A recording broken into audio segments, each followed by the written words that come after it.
Hey everyone, I have kind of a sound design experiment video for you today. We're going to try to make the percussive elements of the start of a track using just an acoustic guitar and a microphone haphazardly placed in front of it. I've never done this before. I've seen people do it plenty of times, I'm sure, but I've never done it, and I think it'd be cool for you to check out, especially if you've never used any acoustic sound sources, especially for percussion before.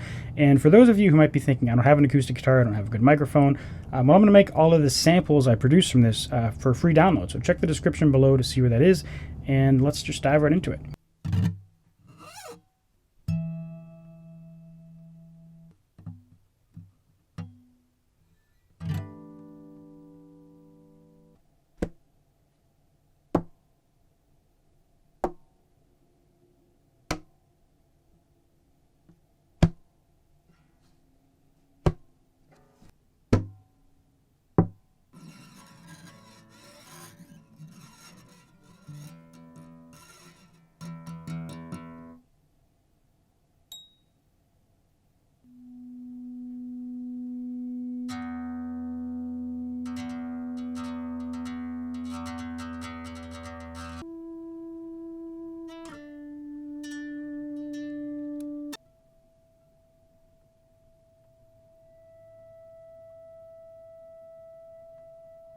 Alright, so in my computer I have all the samples chopped up in Logic. I've exported them and put them into Ableton Live and created an initial drum rack, and that sounds like this. And so it's a mix of percussive elements and melodic elements that ended up sounding pretty cool. So basically you can play it just like a drum kit.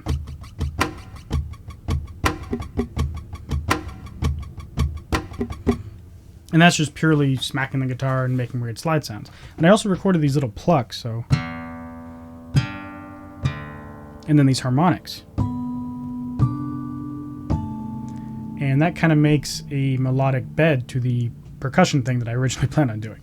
So this is just a first stab at it. We're going to do another attempt, but I've made a little track that we'll play through, and then we'll go back and we'll do a little bit more sound design and create something a little more interesting.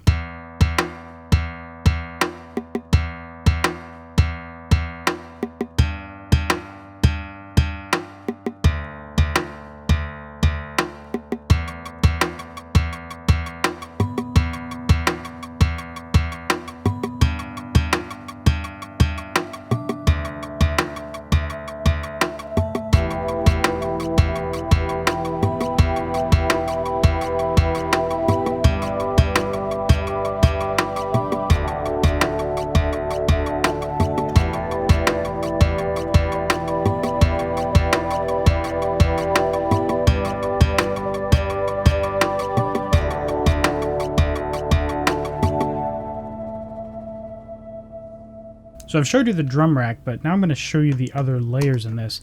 There's another drum rack that's actually just a subversion. And I just did that to give a little bit of extra low end in the track, since the plucks were kind of an octave above where I wanted them to be. In terms of the sub, at least they're more of like a bass.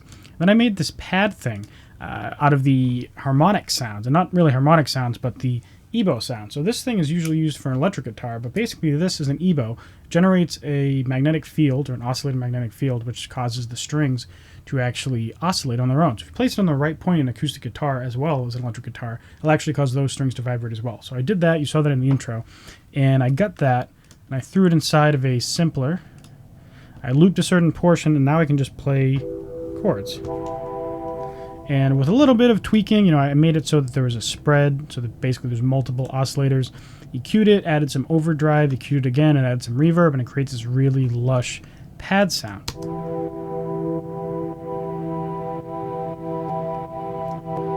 And then the last little layer is this thing up top, which is actually that EBow thing, but just not chopped up.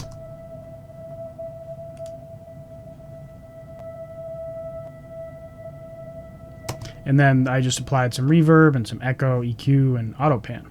Now let's try to get a little more crazy with it. I'm going to start just by dragging a bunch of different sounds into a drum rack, replacing everything I had. And I'm just going to kind of do a little willy-nilly at first.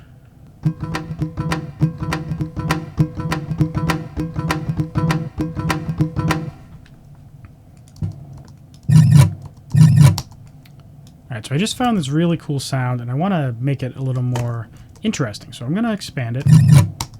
And let's just zoom in. I'm going to chop it very precisely.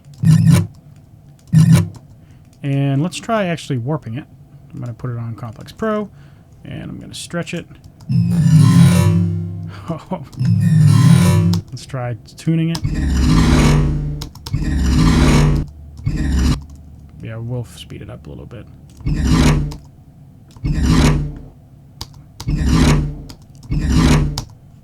Cool.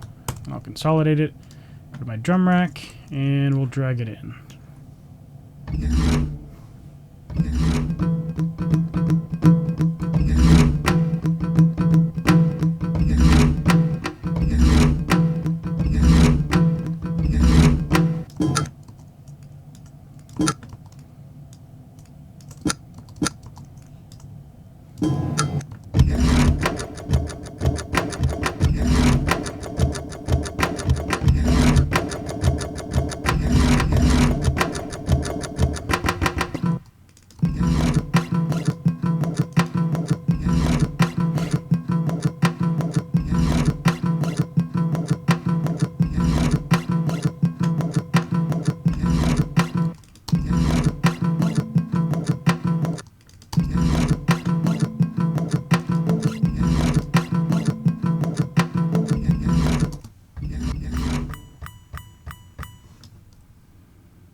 That was fun. So thank you very much for watching. If you enjoyed this video, you'll probably like this sound design experiments playlist. I'm going to link right here. And as I mentioned before, you can download the files associated with this experiment and the link in the description below. And don't forget to subscribe and hit that like button while you're there. And I'll see you in the next video. Bye.